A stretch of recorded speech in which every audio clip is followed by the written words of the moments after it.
Hello friends, ના સમોસા ના કચોરી એક વાટકી ઘઉંના લોટથી બનાવીશું એકદમ ટેસ્ટી નાસ્તો. જ્યારે પણ બહારનું ચટપટું ખાવાનું મન થાય ત્યારે તમે આ નાસ્તો બનાવી શકો છો. એ પણ માત્ર 10 મિનિટમાં જ બનીને રેડી થાય છે અને એ પણ એકદમ ચટપટો નવો નાસ્તો. તો ચલો શરૂ કરીએ. હેલો ફ્રેન્ડ, સ્વાગત છે તમારું મારી ચેનલ વાઘેલા ખાના ખજાનામાં. જો તમને મારી રેસીપીઓ ગમતી હોય તો પ્લીઝ મારી ચેનલને જરૂરથી સબસ્ક્રાઈબ કરી લેજો. તો મેં અહીંયા 2 વાટકી ઘઉંનો લોટ લીધો છે. તમે ઘઉંના લોટની જગ્યા પર મેંદાનો ઉપયોગ પણ કરી શકો છો. અને 1 વાટકી અહીંયા મેં મેંદો નાખ્યો છે. 2 વાટકી ઘઉંનો લોટ, 1 વાટકી મેંદાનો લોટ, સ્વાદ પ્રમાણે મીઠું નાખ્યું છે. 1 ચમચી અજમાને હાથ વડે થોડો પીસીને નાખ્યો છે.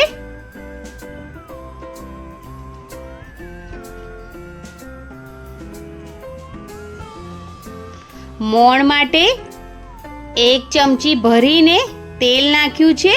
1 મોટી ચમચી એટલે કે નાની ચમચી લો તો 2 ચમચી જેટલું. હવે આ બધી વસ્તુને એકદમ સારી રીતે મિક્સ કરી લઈશું.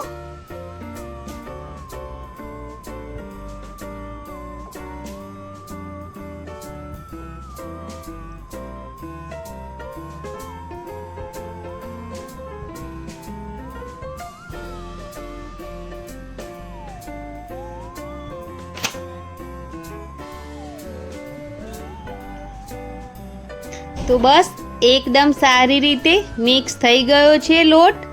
તો આપણે તેને 2 ભાગમાં ડિવાઈડ કરી લઈશું. એક સરખા ભાગમાં લોટના 2 ભાગ કરી લઈશું. હવે એક લોટના ભાગને લઈ લઈશું અને તેની અંદર અડધી ચમચી જેટલી હળદર નાખી દઈશું અને તેને મિક્સ કરી લઈશું. હવે થોડું પાણી નાખી થોડો કઠણ લોટ બાંધવાનો છે. પૂરી જેવો એકદમ ઢીલો લોટ નથી બાંધવાનો.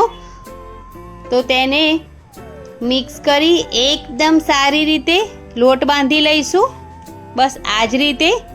તો લોટ બંધાઈ ગયો છે તો તેની ઉપર ઢાંકણ ઢાંકી આપણે તેને સાઈડ પર મૂકી દઈશું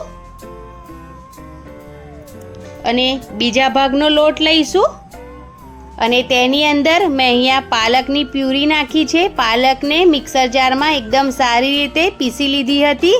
તમે તેની જગ્યા પર ધાણાનો ઉપયોગ પણ કરી શકો છો, ધાણાને પીસીને, જેથી આપણને એકદમ લીલો કલર મળી આવે. તો થોડી પાલકની પેસ્ટ ઉમેરી આપણે બીજા ભાગનો લોટ પણ બાંધી લઈશું. તો બસ પાલકનો લોટ પણ બંધાઈ ગયો છે તો તેના પર પણ ઢાંકણ ઢાંકી આપણે સાઈડ પર મૂકી દઈશું. અને હવે એક બાઉલમાં એકદમ ઝીણી સમારેલી ડુંગળી લઈ લઈશું. 1 મોટી ડુંગળી લીધી છે મેં અહીંયા. અને આ જે આલુ ભુજિયા આવે છે તેને મેં મિક્સર જારમાં પીસી લીધી છે તો તેને પણ એડ કરી દઈશું. તીખા મરચાં લીધા છે 3 નંગ. તમે કોઈ પણ ફરસાણને મિક્સર જારમાં પીસીને લઈ શકો છો. 1 ચમચી ચાટ મસાલો નાખ્યો છે અને 1 ચમચી ગરમ મસાલો નાખ્યો છે અને થોડા લીલા ધાણા નાખી દઈશું.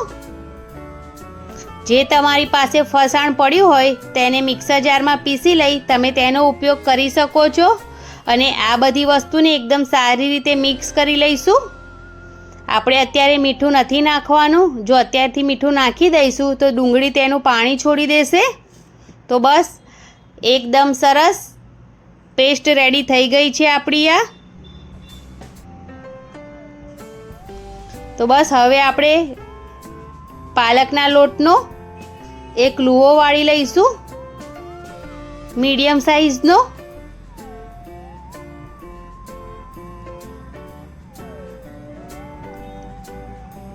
તેને પાટલા પર થોડો કોળો લોટ નાખી અને વણી લઈશું એકદમ રોટલી.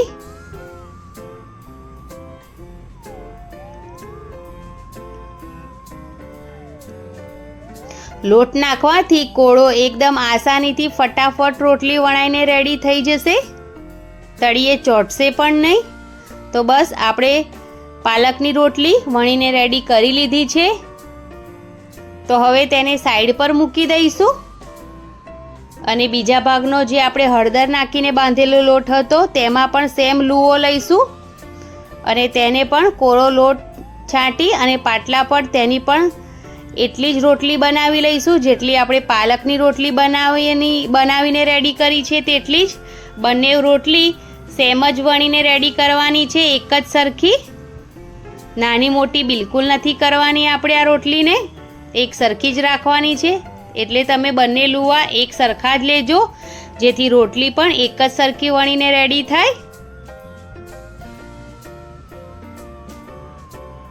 તો બસ આ રોટલી પણ રેડી થઈ ગઈ છે. તમે જોઈ શકો છો એકદમ પાતળી જ બનાવી છે આપણે બંને રોટલી. તો હવે ચાકુની મદદથી આપણે તેની પર કટ લગાવી લઈશું. છેક છેડા સુધી આપણે કટ નથી લગાવવાના, કિનારીની પહેલાં જ થોડા કટ લગાવવાના છે, કિનારી છોડી દેવાની છે, પૂરેપૂરા કટ નથી લગાવવાના આપણે. તમે જે રીતે જોઈ શકો છો બસ એ જ રીતના કટ લગાવવાના છે આપણે આ રોટલી પર. આખી કિનારીને છોડી દેવાની છે.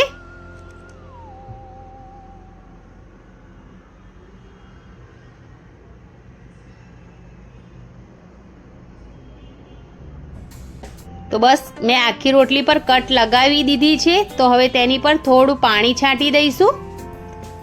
હાથની મદદથી થોડું પાણી લગાવી દેવાનું જેથી જ્યારે આપણે તેના પર બીજી રોટલી મૂકીએ તો તે આસાનીથી આ રોટલી પર થોડી ચોંટી જાય.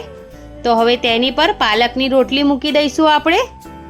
પાણી લગાવેલું છે એટલે આસાનીથી આ રોટલી ચોંટી જશે.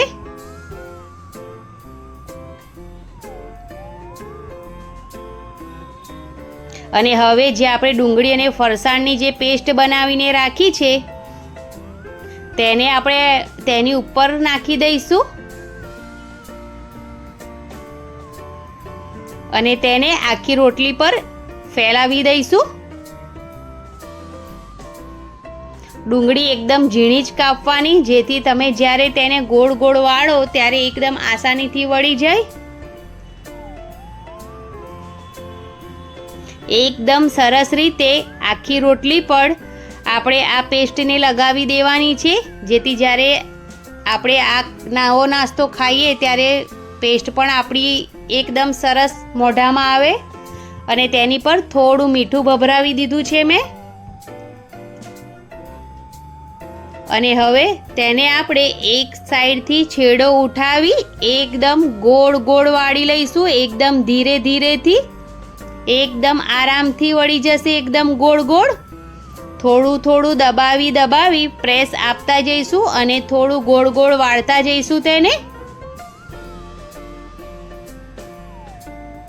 તમે તેના છેડા પર પાણી પણ લગાવી શકો છો અને પછી પણ ગોળ વાળી શકો છો. મેં અહીંયા પાણી નથી લગાવ્યું, પણ જો તમારી રોટલી ચોંટે નહીં તો તમે પાણીનો ઉપયોગ પણ કરી શકો છો તેને ચોંટાડવા માટે. તો બસ આ જ રીતે એકદમ ગોળ રોટલીને વાળી લેવાની છે અને જેવી રીતે હું બતાવી રહી છું તેવી જ રીતે કરવાનું છે તમારે પણ.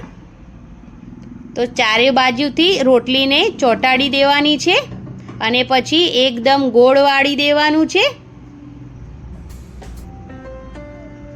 અને જે એક હોલની અંદર બીજી રોટલીને નાખી દેવાની છે જેથી આપણને એકદમ ગોળ આકાર મળી રહે. અને જો આ ટાઈમે તમારી જે આ રોટલી છે એ ચોંટે નહીં તો થોડું પાણી લગાવી દેવાનું જેથી જ્યારે આપણે આ નવા નાસ્તાને ફ્રાય કરીએ ત્યારે તે તેલમાં જઈ અને બધું છૂટું ના પડી જાય એટલા માટે એકદમ સરસ તેને પાણીથી ચોંટાડી દેવાની છે. તો બસ રેડી થઈ ગઈ છે. આ જ રીતે બધી જ આપણે રોટલીને રેડી કરી દઈશું આ રીતના નાસ્તાને. તો બસ મેં અહીંયા બધો જ નાસ્તો બનાવી દીધો છે. તો હવે અહીંયા મેં કડાઈમાં તેલ ગરમ કરવા મૂકી દીધું છે. તેલ થોડું મીડિયમ ગરમ થઈ જાય એટલે ગેસની ફ્લેમ ધીમી કરી દેવાની છે અને આ નાસ્તાને આપણે ધીમા ગેસ પર જ ફ્રાય થવા દેવાનો છે. એકદમ ફાસ્ટ ગેસ પર નથી ફ્રાય કરવાનો. ભલે 10 મિનિટ લાગે પણ એકદમ ધીમા ગેસ પર જ આપણે આ નાસ્તાને ફ્રાય કરવાનો છે.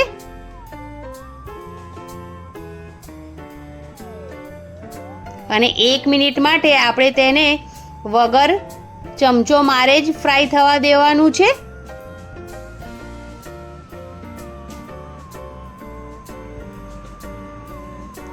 તો બસ થોડી 1-2 મિનિટ થઈ જાય એટલે આપણે આ નાસ્તાને બીજી સાઈડ પલટાવી દેવાનો છે. ખૂબ જ આસાનીથી એકદમ નવો નાસ્તો બનીને રેડી થાય છે અને તેની ડિઝાઇન પણ એકદમ નવી અને યુનિક પ્રકારની છે. તો આ નાસ્તો બાળકોને ખૂબ જ પસંદ આવશે અને આવી ડિઝાઇનથી આપણે આવા નવા નાસ્તા બનાવીએ તો બાળકો એકદમ આરામથી નાસ્તો ખાઈ લે છે. તો ઉલટ પુલટ કરીને બંને સાઈડથી ગોલ્ડન બ્રાઉન થાય ત્યાં સુધી આપણે આ નાસ્તાને ફ્રાય કરી લેવાનો છે.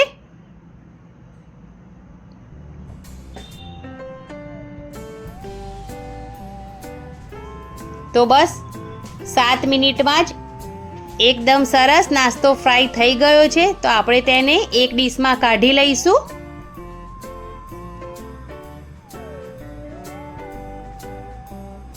એકદમ યુનિક અને નવી રેસીપી છે.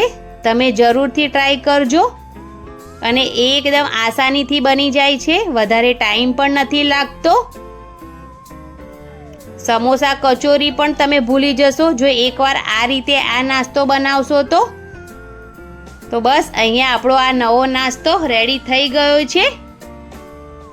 તો જો તમને મારી આ રેસીપી થોડી પણ પસંદ આવતી હોય તો પ્લીઝ મારી ચેનલને જરૂરથી સબસ્ક્રાઈબ કરજો અને કોમેન્ટ જરૂરથી કરજો. શેર અને લાઈક કરવાનું બિલકુલ ના ભૂલતા. Thank you.